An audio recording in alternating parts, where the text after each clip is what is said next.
ثم المحاولة الثانية من بنياطو كانت محاولة الهدف، وذلك 9 دقائق قبل نهاية المباراة، حيث تمكن من إعادة الوفاق الصيفي من بعيد مسجلا هدف التعادل. شيء من هذا المهم، الخبر اليقين موجود عند السيد يوبي.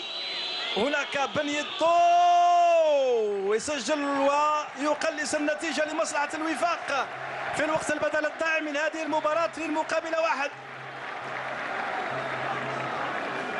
الكرة في جهة والحارس منصوري في الجهة المقابلة في الجهة المعاكسة، تقليص الفارق والنتيجة لمصلحة الوفاق. فعلا أنقذ فريقه أمام كوني في المرة الأولى عندما كان معه وجها لوجه، وأنقذ مرماه في هذه اللقطة ليس مع كوني بالدرجة الأولى ولكن بالدرجة الثانية مع فوافي. في الوقت فيه لقطة أول كرة للوفاق وتعديل النتيجة، كرة واحدة كانت كافية للوفاق من تعديل النتيجة.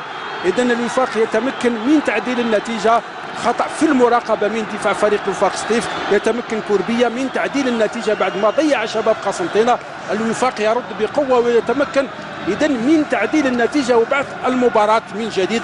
قد نشاهد وجه آخر للمباراة ربما بعد ما تمكن عناصر، شوف الكرة في الخطأ في المراقبة لم يتفطن عناصر فريق شباب قسنطينة لانطلاق اللعب الذي مر الكرة ناحية كوربية وحده دون مضايقة، يتمكن من مباغاة الحارس. شوف هنا تمريرة كانت ذكية ممتازة من بنياطو ناحية ربيعي، ربما بربيعي ثم كوربية يتمكن أيضا من تعديل النتيجة وتبعث المباراة من جديد وتصبح النتيجة متعادلة، هدف لهدف بين وفاق سطيف وشباب قسنطينة. أول لقطة في المستوى، لقطة مثالية صراحة، يعني لعبة رائعة بين اللاعبي بالكرة. نسبة الاحتفاظ بالكرة أكثر من جانب فريق وفاق سطيف، لكن دون فعالية أمام فريق في الوقت فيه كرة في العمق ممتازة. لا، ما هل في وضعية تسلل؟ لا، الحكم يقول ما فيش وضعية تسلل. الهدف الثاني من بنياطو يتمكن من إضافة الهدف الثاني في غفلة من دفاع شباب قسنطينة.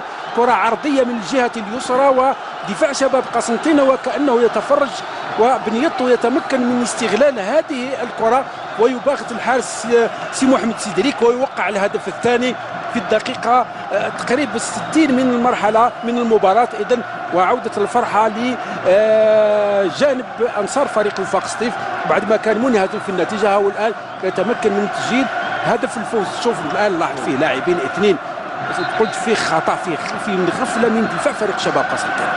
اللاعب كان وحده العرضية وبنياطو لم يجد أي صعوبة في وضع الكرة داخل شباك مرمى الحارس محمد سيدري. يعني الهدف الثالث اللي لعب بنياطو في البطولة منذ هو السباق لفتح مجال التحديث عن طريق كوني، ثم يأتي الهدف الثاني. هنا لاحظنا